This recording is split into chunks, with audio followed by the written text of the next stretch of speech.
बड़ी खबर इसी बीच ईरान से खामेनेई को लेकर। ये बड़ी खबर है, तेहरान में खामेनेई को दफनाया जाएगा।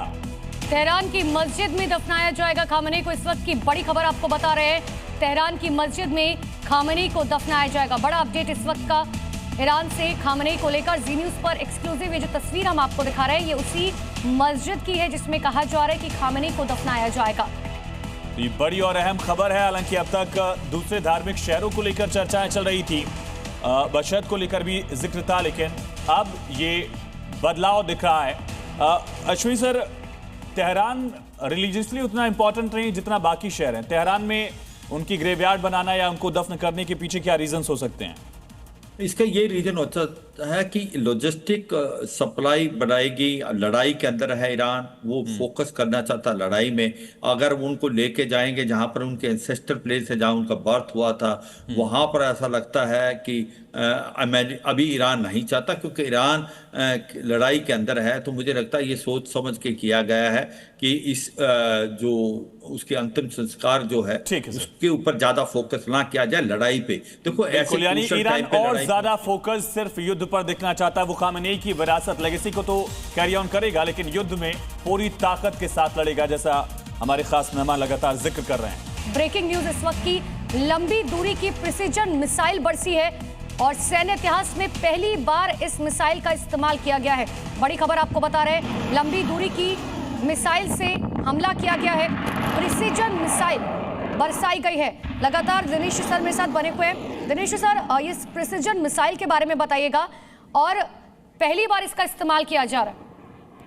ये अमेरिकन मिसाइल है, अमेरिका ने पहली बार इसका इस्तेमाल किया है। सर, इस मिसाइल के बारे में बताइएगा, लेकिन एक बड़ा अपडेट अपने दर्शकों को बता दें। देखिए, ईरान के खिलाफ अमेरिका ने एक बार फिर से बड़ा हमला बोला है। अमेरिका ने पहली बार प्रिसीजन स्ट्राइक मिसाइल्स का इस्तेमाल किया है। अमेरिका ने ईरान के खिलाफ ऑपरेशन एपिक फ्यूरी में प्रिसीजन स्ट्राइक मिसाइल का इस्तेमाल किया है।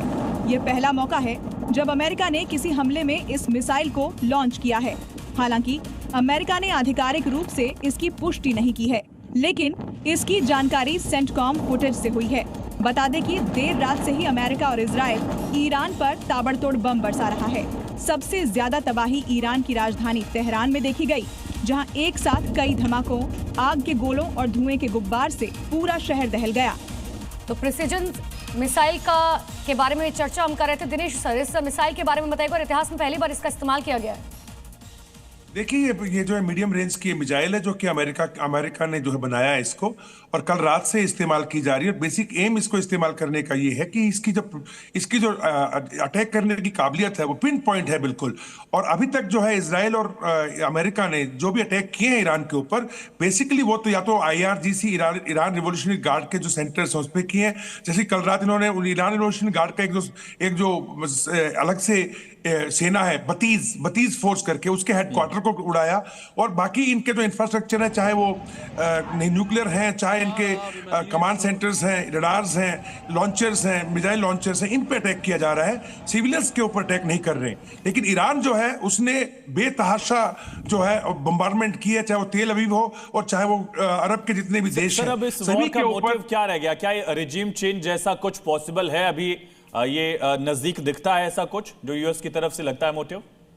नहीं, देखिए, नहीं, मैं नहीं समझता हूं कि रजीम चेंज का जो मोटिव पहले बता रहे थे डोनाल्ड ट्रंप, वो भी कोई मायने रखता है। क्योंकि देखिए, जैसे कि खबरें आ रही कि ईरान के अंदर जो सुप्रीम लीडर थे इनके खुमनेई, उन्होंने अपने मरने से पहले हर कमांड के अंदर तीन लीडर्स जो आने वाले हैं, एक मरा तो दूसरा मरा तो तीसरा, कौन बनेगा, ये पूरी की पूरी चेन बना दी है।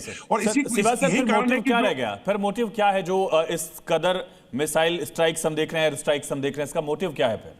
देखो, पहली बात यह है कि जब स्टार्ट हुआ था युद्ध, तो उसके 3 एम थे, जो मिलिट्री ऑब्जेक्टिव, पॉलिटिकल ऑब्जेक्टिव थे, कि भी रजीम चेंज करना, दूसरा जो न्यूक्लियर फैसिलिटी को बर्बाद करना, तीसरा जो इसके मिसाइल हैं उनको बिल्कुल कंट्रोल करना, उसकी रेंज और उसकी क्वांटिटी।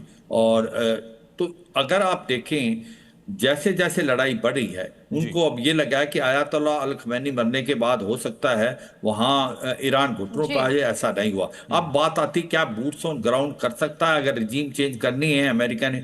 बिल्कुल नहीं करेगा, क्योंकि उसको याद है इराक में क्या हुआ था, अफगानिस्तान में क्या होता। इसके लिए आपको पता लॉजिस्टिक बिल्डअप कितना करना पड़ेगा अगर उसको लेके सर आने क्या यही पड़ेंगे वजह है कि mainland अब से। जो सेकंड ऑप्शन है कुर्द लड़ाकों को सपोर्ट करने की बात कही जा रही है? ये बहुत इंपॉर्टेंट पॉइंट आपने बताया इस पर।